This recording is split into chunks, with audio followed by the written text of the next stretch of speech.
Bonjour à tous, Corsair vient de décliner sa nouvelle famille de boîtiers Carbide 600 qu'on a vu il y a quelques semaines dans un format plus compact en dévoilant cette fois la famille Carbide 400. Le design reste très proche, comme vous pouvez le voir, la philosophie est identique avec deux versions, une version fenêtrée, le Carbide 400C, et une déclinaison silence, le Carbide 400Q.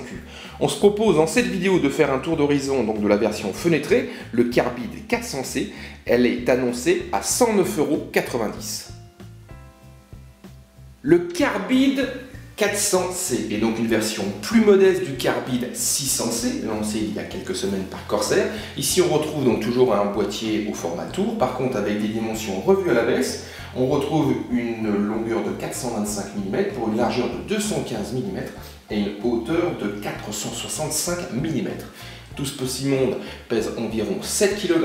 On a un châssis en acier, un revêtement ici en plastique avec finition par contre acier, tout comme le Carbide 600C. Le design ne change pas, n'évolue presque pas, avec quelque chose de très épuré, une façade avant présentant aucune fioriture hormis un petit logo positionné sur le bas. La connectique est en haut et on retrouve une deuxième marque de fabrique avec, toujours passé sur le haut, un filtre amovible. Au niveau aération, on va avoir un système de évent à larges ouvertures au niveau latéral. Donc ce Carbide 400C est la version fenêtrée. On va retrouver donc un panneau latéral où une large fenêtre légèrement fumée donne un visuel complet sur la configuration.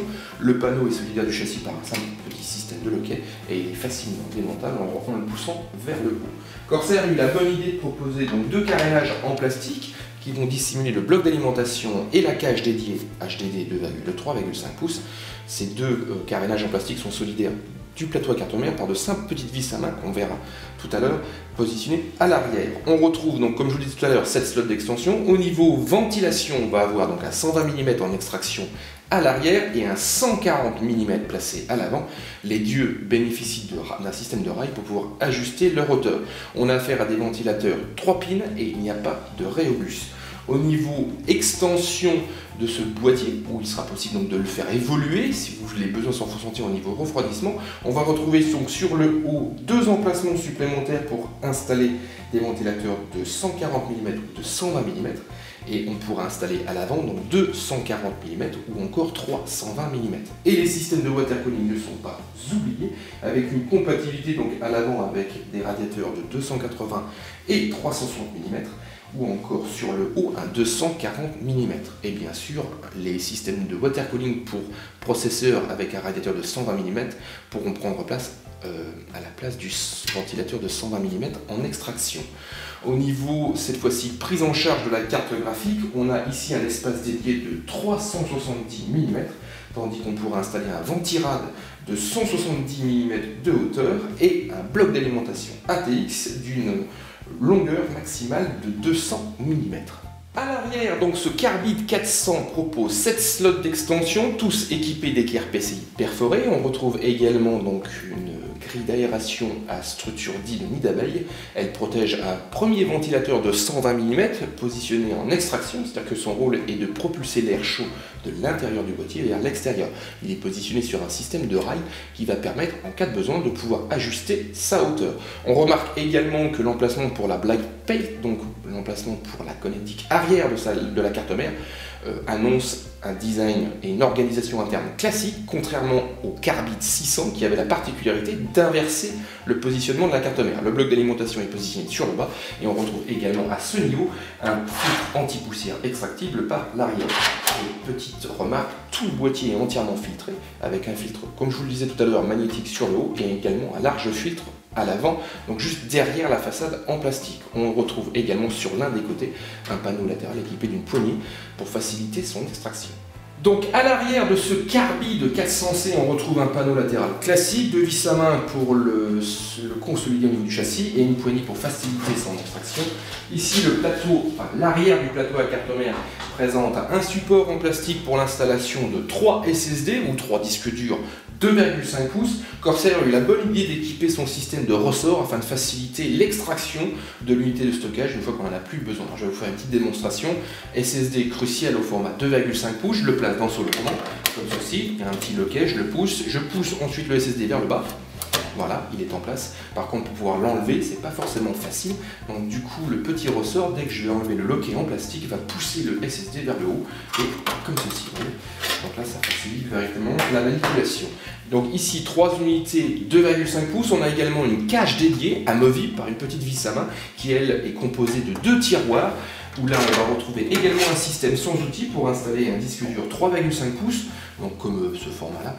Donc là on va installer grâce à des picots en acier directement dans les trous de fixation où normalement on met des vis, et on a également des tampons pour amortir les vibrations. Donc je place le disque dans son tiroir, comme ceci. Ensuite, pensez bien par contre à orienter l'alimentation et le câble SATA vers l'arrière du plateau à carte mère, car pour rappel, on a 2 carénages en plastique à l'avant pour dissimuler le bloc d'alimentation et la cage DD. Donc là, ce ne sera pas forcément facile d'organiser le câblage. Donc au total, ce Carbide 400C propose donc 2 tiroirs dédiés 3,5 pouces, mais également 2,5 pouces, et 3 emplacements 2,5 pouces. Enfin, juste avant de conclure, petit tour sur le haut de ce Carbide 400C où on va retrouver la connectique composée de 2 ports USB 3. On a également des classiques jack audio 3.5, micro casque, un petit bouton power, également un petit bouton reset avec la bonne idée de les avoir séparés physiquement afin de pouvoir se tromper. On a également une petite LED ici d'activité au niveau de l'unité de stockage. Et comme je vous disais tout à l'heure, on retrouve la marque de fabrique de la série 600Q avec un filtre magnétique positionné sur le haut. Ce Carbide 400C est donc une version plus modeste de la famille Carbide 600C. Ici, on a affaire à un boîtier avec une large fenêtre, donc proposant un visuel complet sur sa configuration. Elle est légèrement fumée et on a la présence également d'un carénage pour dissimuler le bloc d'alimentation et les unités de stockage 3,5 pouces. Le design est sobre, tout comme la famille Carbide 600. On a une connectique qui est placée sur le haut. On a un boîtier qui est entièrement filtré, donc aussi bien au niveau du haut, de la façade avant qui elle est extractible, je ne vous l'ai pas montré, on verra ça en détail au niveau du test, ou encore du bloc d'alimentation. On retrouve une compatibilité avec les systèmes de water cooling, avec des radiateurs de 280 et même de 360 mm. On a des extensions possibles pour installer des ventilateurs additionnels, aussi bien en 120, en 140, et ceci sur la face avant ou encore sur le dessus. On a également une architecture prenant en charge des cartes graphiques longues avec pas moins de 370 mm dédiés, tandis qu'au niveau du ventirad, on pourra installer une solution de 170 mm au niveau de sa hauteur. Donc ce Carbide 400C est une nouveauté, elle sort aujourd'hui, elle est annoncée à 109,90 €. On se propose donc de se retrouver sur le site Jinfoo pour un test complet. On regardera cette performance en silence, en refroidissement, mais également en consommation électrique, et on regardera si le montage est simple et rapide. Donc rendez-vous sur Jinfoo prochainement pour un test complet de cette nouveauté Corsair. Il s'agit du boîtier Carbide 400C, donc C pour clear, avec une large fenêtre latérale et annoncé à 109,90 €.